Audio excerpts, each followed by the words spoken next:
Mamudu coming forward from right back, and he's continuing his run too. Not used by it.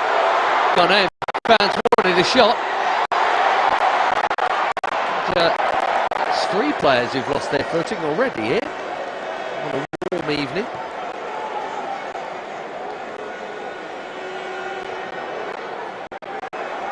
Ambrosius back to Benjamin Asare, who took a little bit of a chance there with Chukwueze breathing down his neck.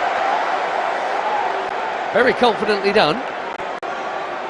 Brave boy to do that in front of the Nigeria fans. And another Ghanaian free kick. They're getting on with it, but I think the ball was still moving.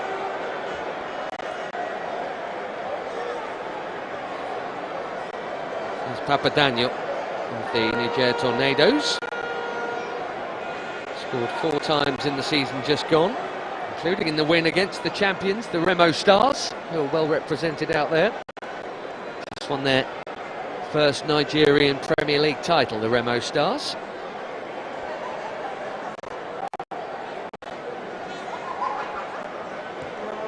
Ayew curling it in behind there for a Poku, and that was the intention anyway. Here's Sonia Maichi.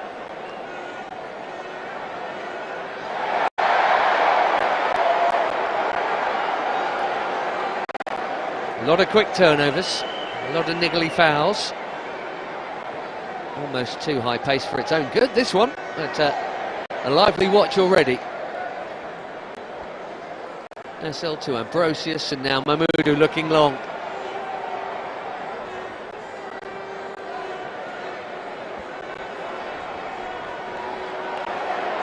That's a great take from Chukwueze, releasing Cyril Dessert. That had to be well timed, and wasn't it just? Aaron Essel, superb. What a busy start to his international career he's had. A real standout player in the under-20 group. The under-20 AFCON in Egypt. And the 19-year-old has had plenty to do in the opening 9 minutes here. And looks like he's going to have his work cut out. Here's the man who picked him. Otto Addo, the first Ghanaian to play for and coach Ghana at a World Cup. Left after that, but back again as of last year.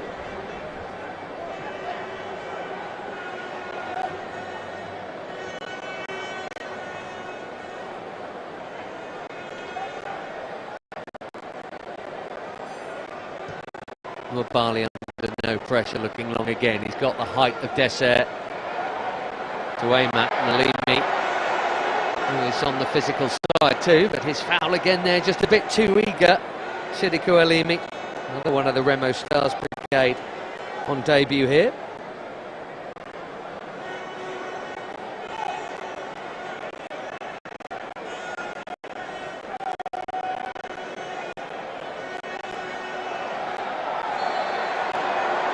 And Abdul Samid caught again. Is that on the same ankle he was holding earlier? No, he's smiling. Can't be too bad.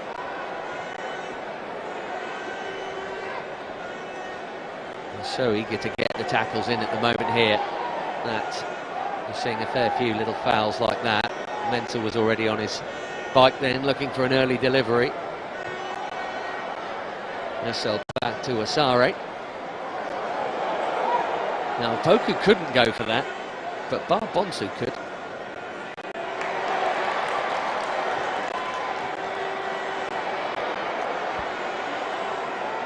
Abdul Samid. Ambrosius and Stuart Atwell. Just having a word with Jordan Ayew there. That whistle's been busy 11 minutes in.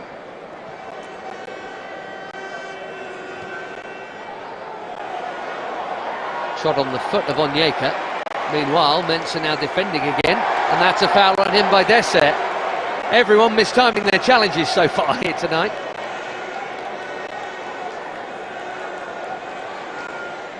Cyril Dessert implying a dive and says every time to Stuart Atwell, but it looked like he caught him just there. Nothing divey about that, to be honest. Cyril Dessert getting a rare opportunity to start tonight. Couple of goals in his 6 caps. Scored against Ghana last year, actually. He's just scored 20 29 times across the various competitions for Rangers in Glasgow over the season just gone. Another foul, this time by Ashimeru on Wilfred Ndidi.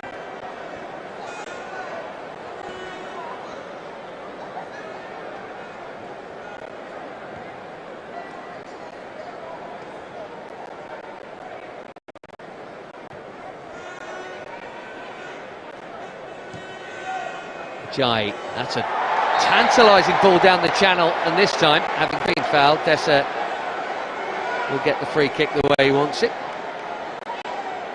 Physical forward down the channels. Maybe doesn't finish as many as, well, perhaps Glasgow Rangers fans would hope, but got better as the season went on for sure, following a bit of criticism earlier on in it, losing his place at times.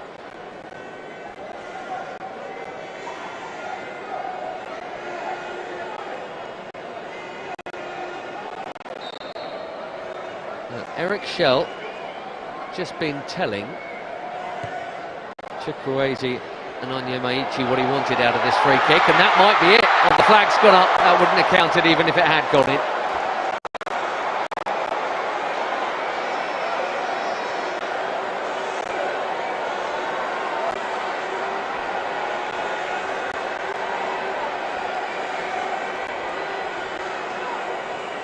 Two or three of them, Dessert included.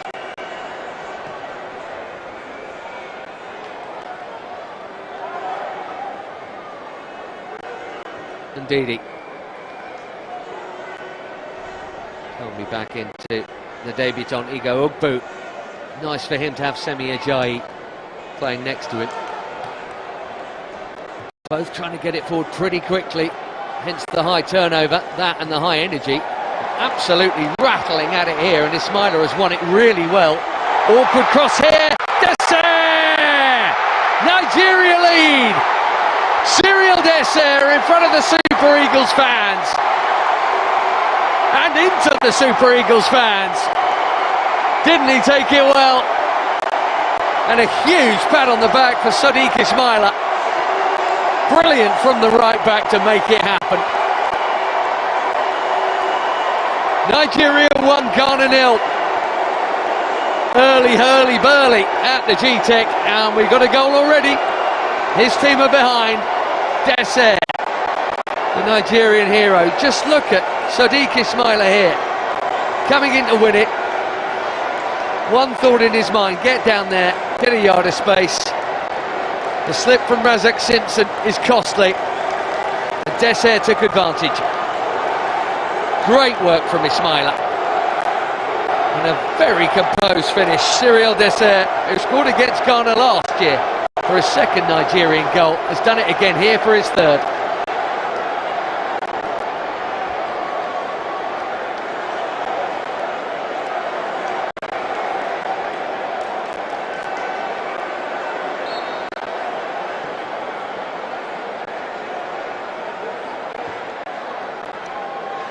I don't think you'd say either goalkeeper's had any notable involvement yet. But Benjamin Asari's had to fish the ball out of his net.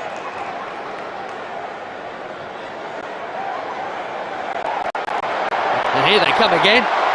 3 on 3. Chukwueze trying to release the goal scorer Dessert. Nearly poked it through.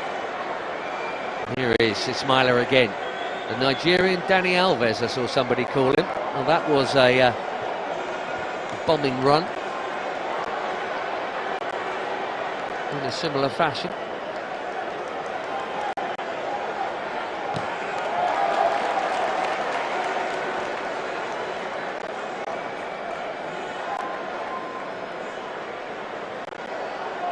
Eric Shell played international football for Mali. Has coached them before this.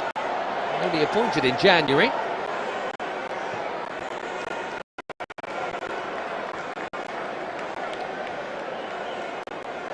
Slight upturn in World Cup qualification hopes, but they are in trouble in that. 6 nations in their group, they're 4th Nigeria, and only top is guaranteed through, and the 4 best runners-up have a shot at it. Well, they're 4th, and with 4 games to go, 2 of them are against the top 2. So it is Odds against that Nigeria will be at the big show on the other side of the Atlantic next summer. Odds on that Ghana will be there, top of their group, with a few to play. That all gets going again for both in September of this year. Here's Chukwueze. Mamudu did well, important toe in. And that is absolutely brilliant there from Ashimeru. And he's still going. Was the ball won? Yes, it was.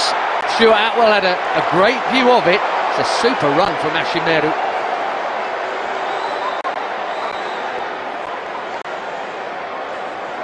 Nigeria just managing to close ranks as much by luck as judgment, I think they're throwing in the challenges. They've been super committed in the tackle so far here tonight.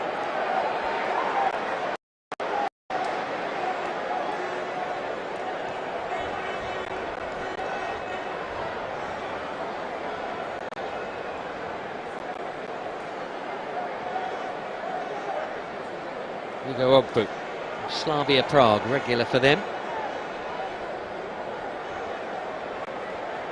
Played in European competition this term. Were very unlucky actually not to play in the Champions League. They lost a playoff and should have won it against Lille, who went on to do so well. That's a blatant foul. Chukwueze upended Gideon Mensah with a pretty cynical challenge. Slightly surprised, given the volume of fouls, that Stuart Atwell hasn't got his card out for that one, just to try and maybe calm things down. Past Essel, that is pretty late. This is the one they wanted the free kick for. That is some challenge coming in there. Ball and man taken, but it was an impressive run from Majid Ashimeru of Anderlecht. What a busy night for Stuart Atwell. This one a far easier call to make. Nigerian free kick. Chukwueze delivers, and he delivers well. Glancing head on in, it's crept all the way in. It's 2-0.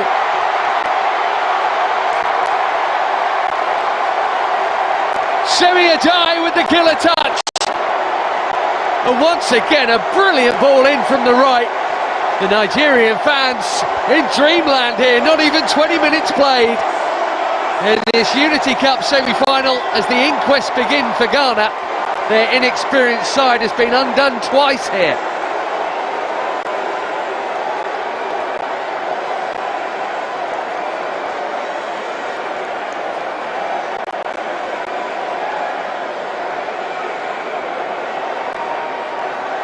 Ghana need to sort themselves out quickly here. Otto Addo is almost on the pitch trying to get word across, but this is a super ball in from Chukwueze.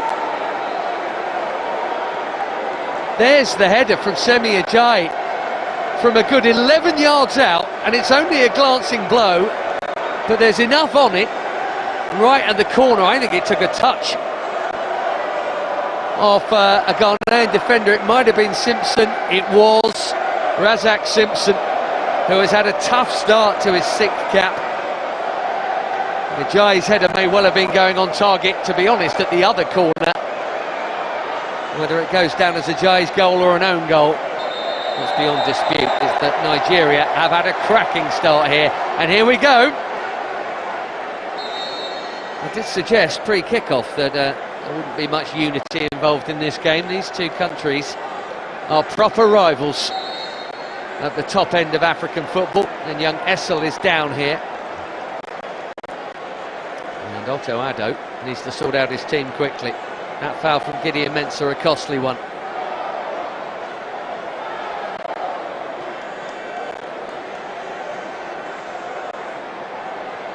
I'm thinking Stuart Atwell might have been hoping for something a little more friendly tonight. It certainly hasn't gone that way for him. And Onyeka and Mensah both getting a talking to here.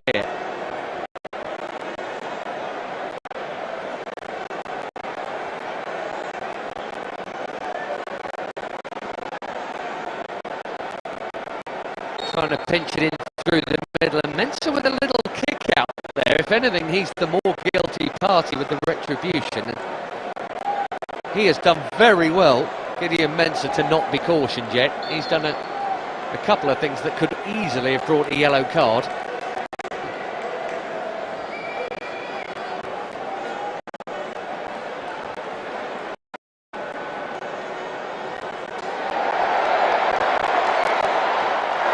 Dessert, good pass that from Alimi. Ambrosius standing firm, but Dessert still there. Tail up. Clever little reverse ball too, but Mensah's there to tidy up. Well, they've won it back. They could be in again here. Close enough. Benjamin Asari to try and just calm things down at the back here, as might potential injury stoppage here.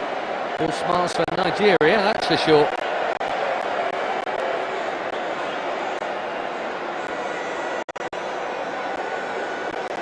Superstar for the Super Eagles.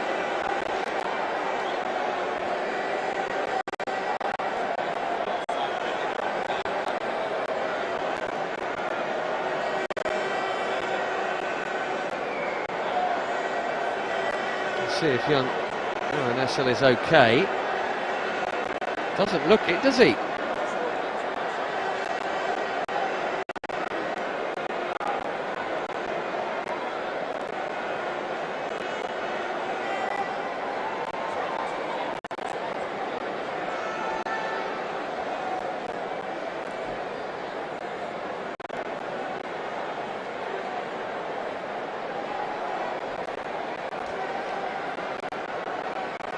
Madarini Mamudu, another one of the 4 call-ups of home-based players in Ghanaian domestic football, plays for Medeama. Looks like that caution went to him, but speaking of youngsters, Aaron Essel, who's had a very busy debut here, will be worried that it might be curtailed by injury midway through the first half of it. Problems for Otto Addo.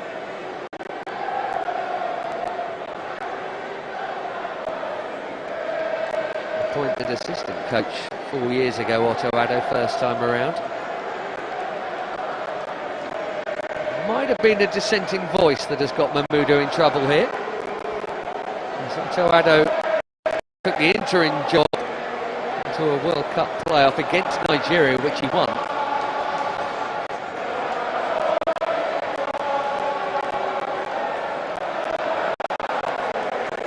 A 15-year club career spent entirely in Germany. And the young defender to whom he's given an international bow tonight is coming off, but in a way that suggests he may well come back on again.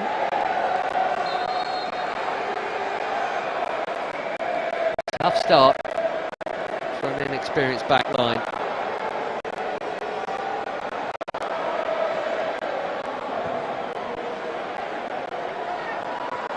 Nigeria winners of the inaugural Unity Cup. That was back in 2002, just down the road from here.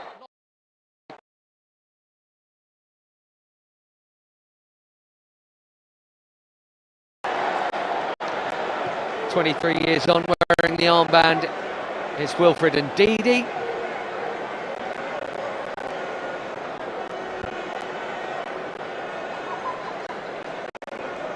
Samid has also talked himself into the book, although Ghana have the free kick here.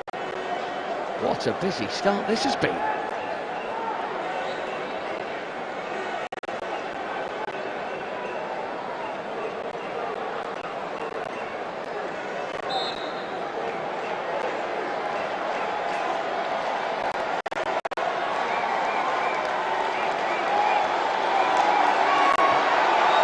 Ayew delivers.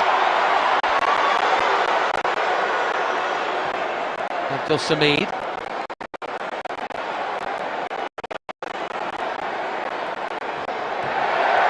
Ambrosius, the centre-back, out there on the right wing. A fish out of water. Well, they were asking for cards, and that in itself is a bookable offence. Salis Abdul Samid falling foul of that as Wabali gathers. Don't take your eyes off this one. Onyeka striding forward and riding the challenges, the Brentford player back home in a certain sense. Chukwueze of Milan.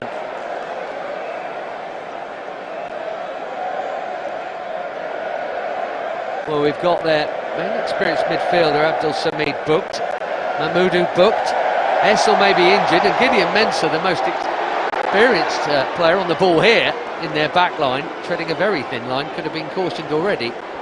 Danger of really losing their discipline here, Ghana. That's nicely done by Essel, who seems to be okay.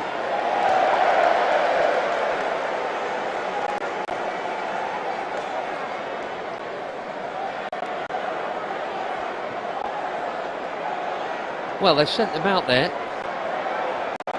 in energetic fashion. There's another loose pass given away cheaply. I thought the lob was on for a minute, and then Daniel went for it, by which time Asare had backtracked just in time. This is chaotic, and I'm not sure if Essel is going to be able to continue here. What was that from Asare? And Abdul Samid, having been booked, couldn't really go in for that challenge, and Papa Daniel going for it. Essel clearly struggling after a bit of treatment a while ago, and I don't think he's going to be able to continue here. Otto Addo, who is not looking best pleased, it's going to be change here.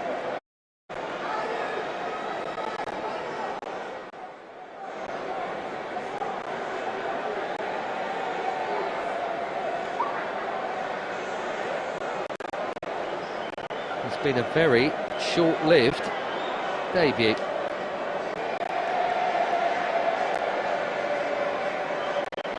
Otto Addo with plenty to say to the fourth official as well.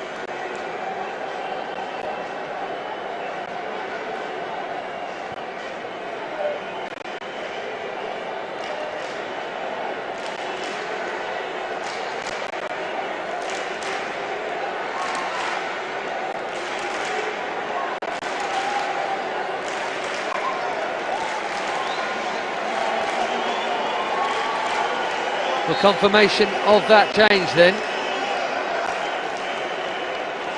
The stricken Aaron Essel will never forget his debut. Plenty happened in it, but he looks in a lot of pain there.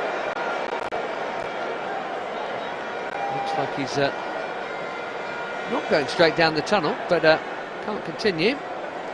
Ebenezer Annan plays in Belgrade for Crvena Zvezda, his replacement here.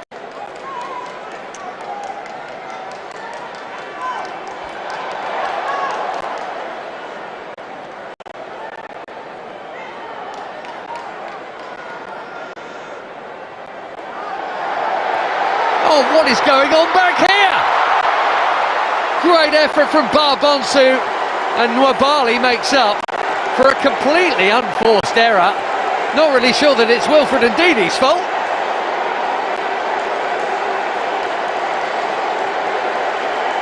Nwabali here, under pressure, made a complete mess of it, and Barbonsu nearly had a debut goal. Just couldn't quite curl it over the rather fortunate and bailed out Stanley Nwabali.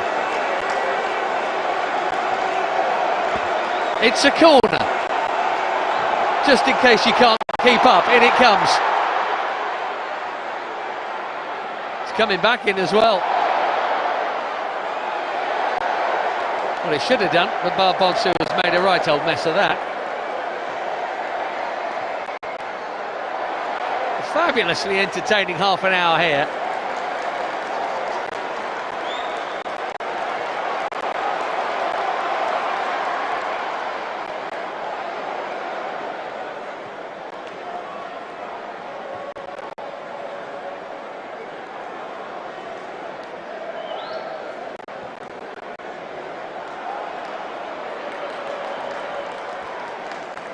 Comes Daniel. He's got a good stride about him and a swagger that suggests he's quite happy in the international scene, this being his debut. Let's see what Nwabali does here for entertainment.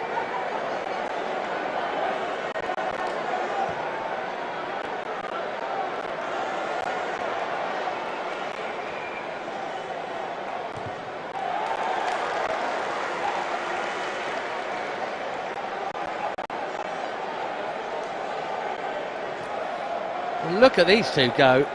Not quite sure what the pre-match plan was, or what it might have changed to now that it's 2-0 Nigeria, but this is frantic. I'd imagine that was the intention. What a brilliant touch from Dessert into Alimi, and Dessert again, Alimi again. On target, but simple stuff for Asare.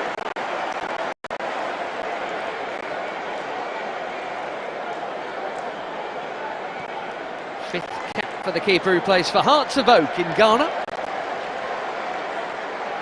He's already seen the ball go past him twice, despite not really having to make a save of any note. Well, his team in front, not exactly looking that secure.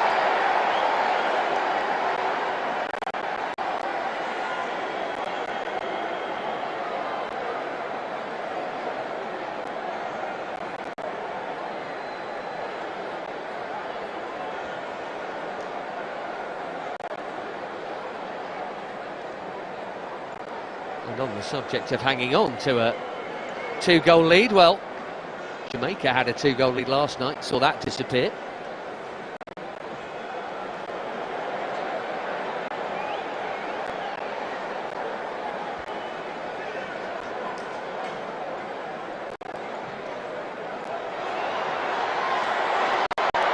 Ajayi back to Nwabali here, under pressure as Ghana obviously have to squeeze a little harder now when they can.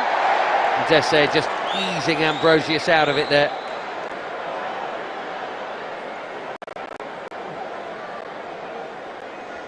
Nice gentle end of season, that was what Stuart Atwell was probably thinking. Not a bit of it.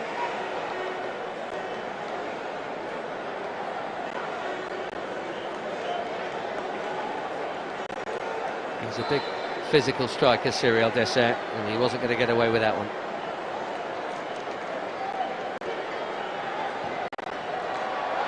That's a great delivery. Mahmoudou got the flick on it, just behind Ambrosius. Chukwueze couldn't quite keep hold of it. Flag up over there though.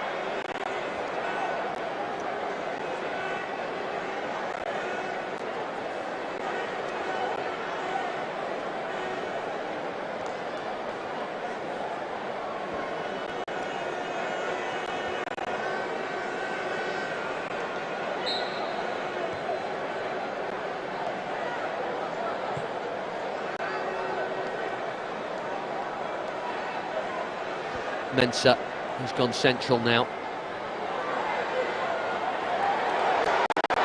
Ayew, tons of space out there. Mamadou in it. Bonsu's been full of beans on his debut. And that one has gone Ghana's way. Throw or a free kick?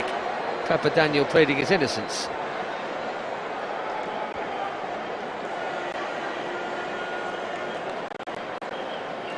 Well, he really waited for the contact then, didn't he? That is on the soft side, I think you'd have to say.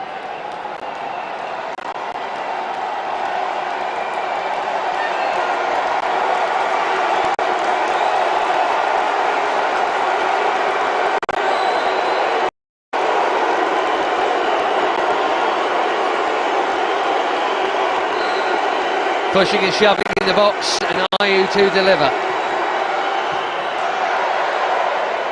Bonsu, back to Ayew, debutant to a centurion in terms of caps.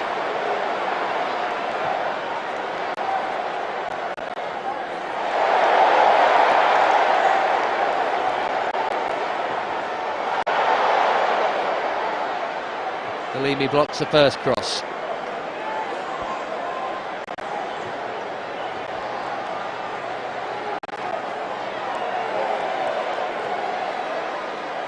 Calmly done by Mensah.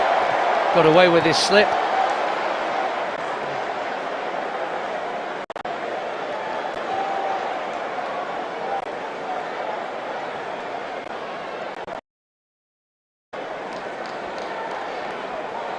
Nashimeru releasing. Mahmoudou here. Just a fourth cap for him tonight. Big switch coming the other way to the substitute, Annan. Got it back here. He's gone in at left back with Mensah going from left back to centre back, and now Abdul Samad trying to feed it through. That wasn't his intended destination, but it still nearly worked.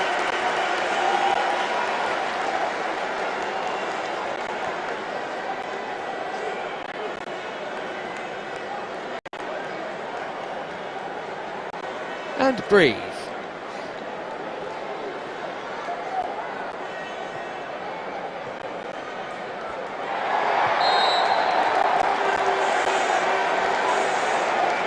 Another free kick. Captain on captain. Ayew fell by Ndidi.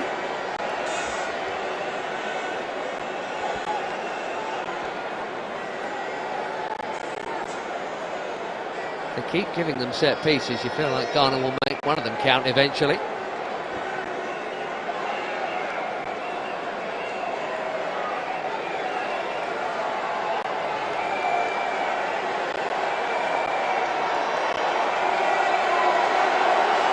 Jordan Ayew certainly getting the practice in.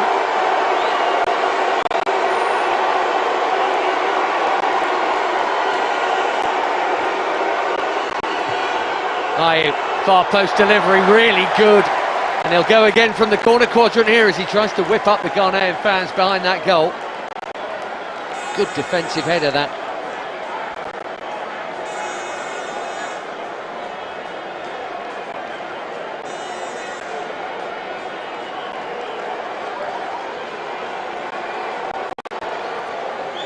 Leamy back there with it.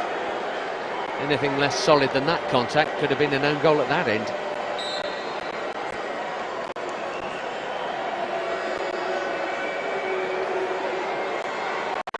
Same targets for Jordan Ayew here. That's worth a hit. Or maybe not. Ashimeru scuffed it with the underside of his boot. Mensah last man back. Oh dear. Completely overhit that.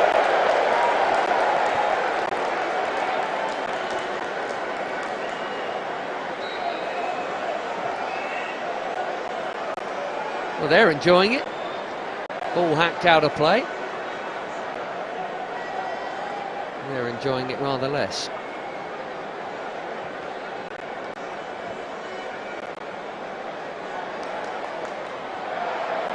Both teams will be playing again here on Saturday. At the moment, it's going to be Nigeria taking on Jamaica for the Unity Cup.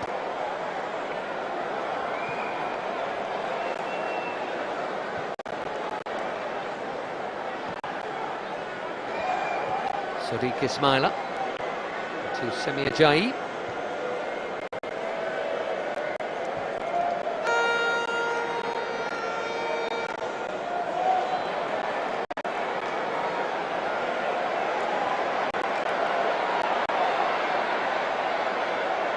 Dessert in the middle, that's way beyond him. The curious thing is, Benjamin Asare has had a very gentle game, apart from one problem of his own making, but the ball's gone past him twice. Easy catches otherwise. Oh dear, once again, almost their worst enemy. Clash of Ambrosius and Asare there, but there was a late challenge. Stuart Atwell.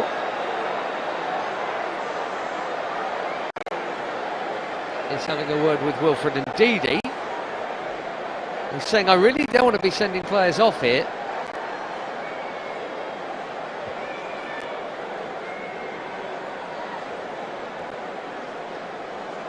Chukwueze down, having earned that free kick. Here's why. It was effectively a back pass.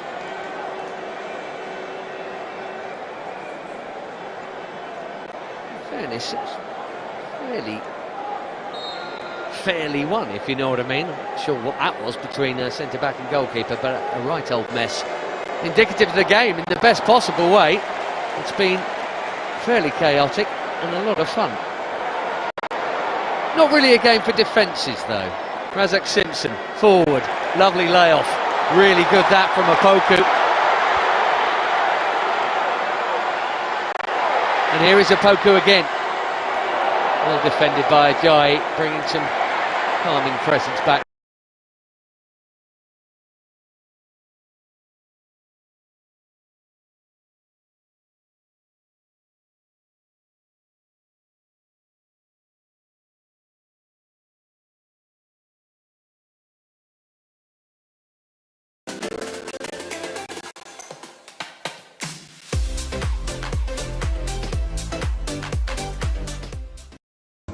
Tell you what's up, no good in done. You're a fool, I cry about Charlie. I tell you what's up, get the right.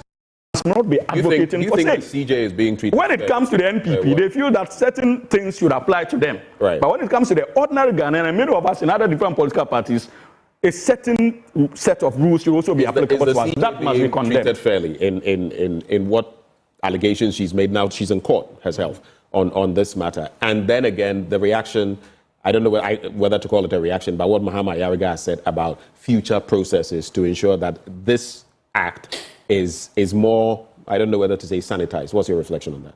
I think that for many of us, we are yet to be convinced that what the CJ is going through is an act that can be termed confidently as unconstitutional or a breach of the laws of the Republic of Ghana. Is there someone who has committed even treason will not be treated the way she I have read through many of the epistles written by celebrated lawyers in this country.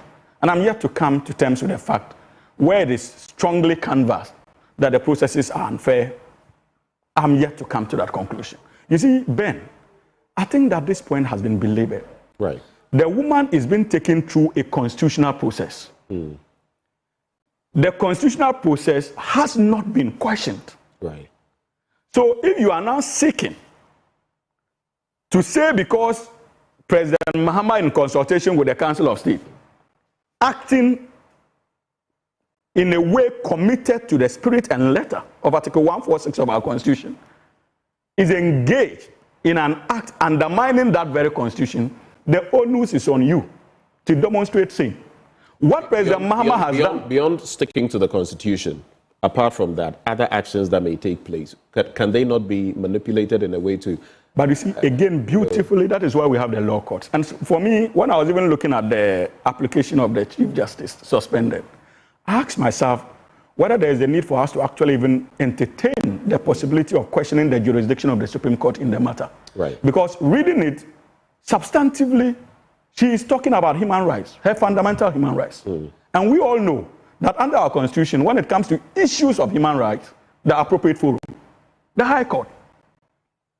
So I have been thinking and I've been looking, I've been trying to understand the basis of that particular application. Right. And I think that we need to expand the engagements to include that ambit of the law. Whether indeed what she has before the Supreme Court constitute as a matter calling for interpretation. What's the name finally? On that same point. Ben, why are you like I mentioned to you earlier, Sweetie will come back to these same issues, so don't you worry. Nana Ajay-Bafwewa, final take on that. The statement by the majority leader yesterday in Parliament that regulations, a set of regulations were going to be introduced, not an act, regulations were going to be introduced to govern the removal processes of the Chief Justice, has strengthened my position that, first and foremost, Article 146 of the Constitution cannot be operationalized without regulations. And I will tell you why. My brother, take your phone.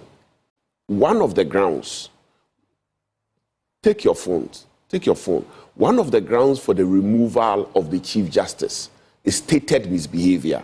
Google what the definition of a stated misbehavior is. Right. It's not defined by any law.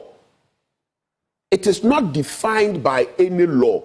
How do you go through any proceedings not knowing the definition of what offense that you have committed? Because you see, ahead of time, everybody ought to know that this is what constitutes stated misbehavior. And so in going through the proceedings, you know that this is where I am said to have erred. And therefore, the burden on whoever has accused me of one offense or the other is to prove A, B, C, D. And in my defense, this is what I also did to demonstrate.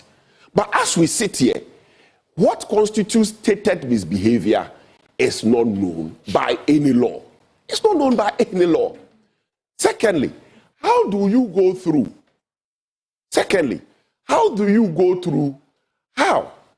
In the absence of a specific definition for stated misbehavior, how was the prima facie even established? What were the elements for the consideration of the President and the Council of State?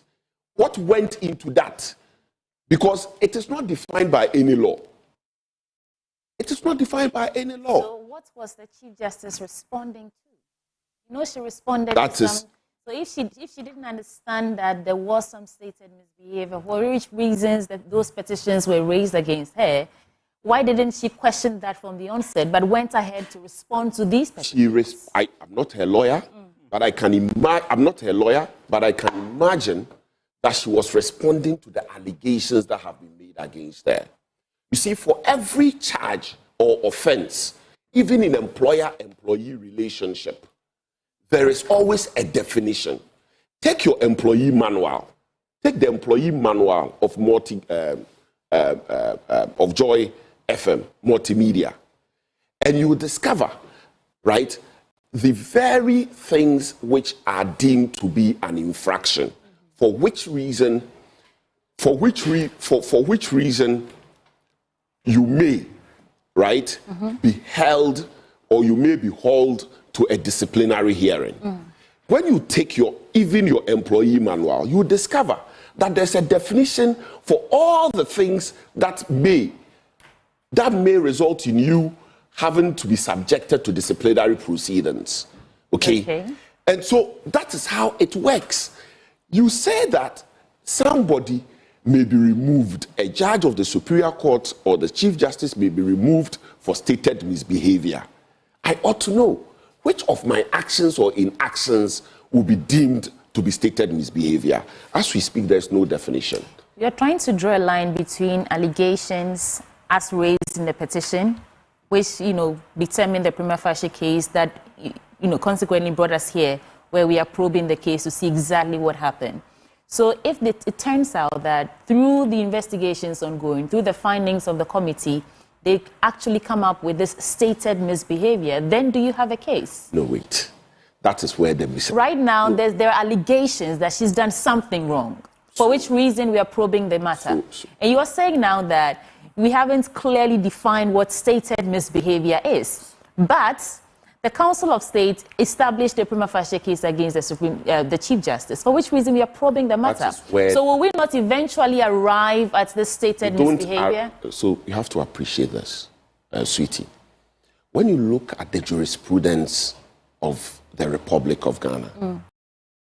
Hey, new Wele. Yes, so it's Printex. It's new Wele. So you want this one also? Every dress be new Wele with Printex. A person can never be held accountable or charged for an offense which ahead of time that person doesn't know exists. Wait. And the ingredients of it, that is the law. That is the law. There's no law in this country that can make you accountable for something which you don't know of. At this point in the process, can you still make this argument? Fine, are you going to allow me? Yeah, go ahead. The interruptions, very respectfully, are not helping. That is why I started from the outset that in the absence of a regulation, you cannot operationalize Article 146. The regulation would define for you what amounts to stated misbehavior, so that ahead of time, I know which aspects of my conduct would be deemed to be stated misbehavior. It is not post my conduct, then somebody comes to say that this conduct is stated misbehavior. Do you know what that is? That can lead to arbitrariness, which is the exact thing the Constitution frowns upon. The Constitution requires transparency, accountability, and to prevent arbitrariness, where somebody can look at your face and say that I don't like you. And so this conduct of yours amounts to stated misbehavior. This is what the Constitution frowns on. My point is that in the absence of a clear, advanced definition of what amounts to stated misbehavior, it is difficult to establish a prima facie case. That would also be an arbitrary exercise, because then it is post the person's action that you are now coming to decide that this conduct is stated misbehavior and that conduct is not. That is not what our law, right? That is not what our law envisaged. And so when you look, for instance, under Article 19, Clause 11 of our Constitution, it tells you that no person can be prosecuted, can be convicted for an offense unless the offense is provided for by law and the punishment for same is also stated by law. Okay? Now, So- when this whole exercise started, we're told that the president was going according to the Constitution of the Republic of Ghana. There was no constitutional infraction. Supposedly, the implication of it is that Article 146 is sufficient. If it is sufficient, why the need for a regulation now? Okay, The so- admission that there's the need for a regulation in and of itself is an implicit admission that Article 146 is insufficient. Article 146 without a regulation, Are you opposed to these new reforms, legislative reforms that I have Mahama Yariga- always championed the need for a regulation. That has been my position from day one. And that for me is progress. The sad thing, however, is that when you are now making this admission, there is somebody who is going through that injustice, right? And so you are going to take that step to protect those who are not going through that process. But what about the Chief Justice?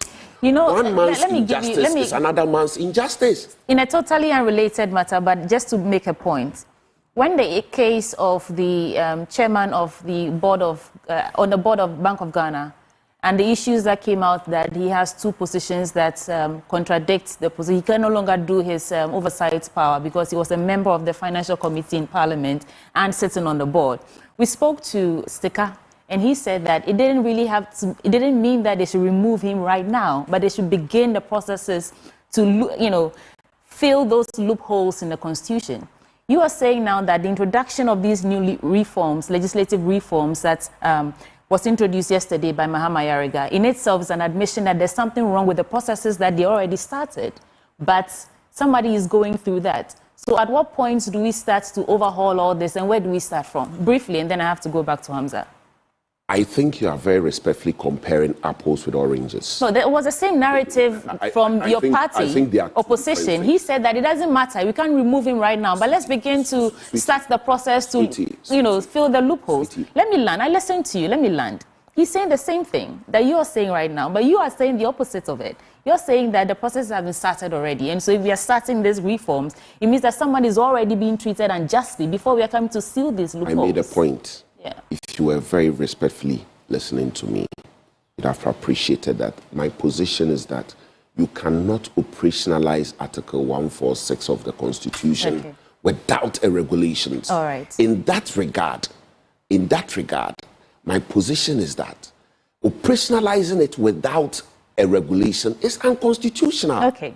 Point It leads to noted. arbitrariness. Okay. Because so everything we are doing right now, in fact, the entire process of removing not removing, because let me just say, listening to the petitions. I dare say that in the absence of a regulation to govern Article 146, the enforcement of it, and I want to be quoted right, because sometimes the captions say, I dare say that in the absence of a regulations to govern Article 146, the enforcement of it is unconstitutional because it leads to arbitrariness. It leads to people now deciding what amounts to, for instance, stated misbehavior, which is undefined by any law. Then people will post people's action, now decide whether the action is stated misbehavior or not. Point noted, that is unconstitutional. All right, Naneje, thank you. I'll circle back to you. It flouts every principle that underpins our Constitution. The opponent here is saying that everything we're doing right now is unconstitutional. We are treating the Chief Justice unfairly.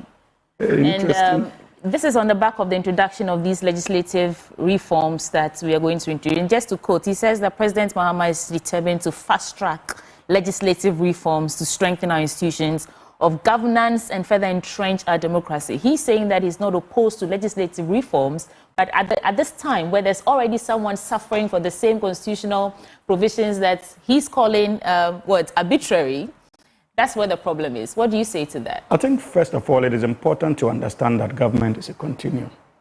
And so when the majority leader made the statement in Parliament, it was simply to manifest or make public the plan of action by the Attorney General's Department for the year. Mm-hmm. It does not necessarily mean that many of these bills will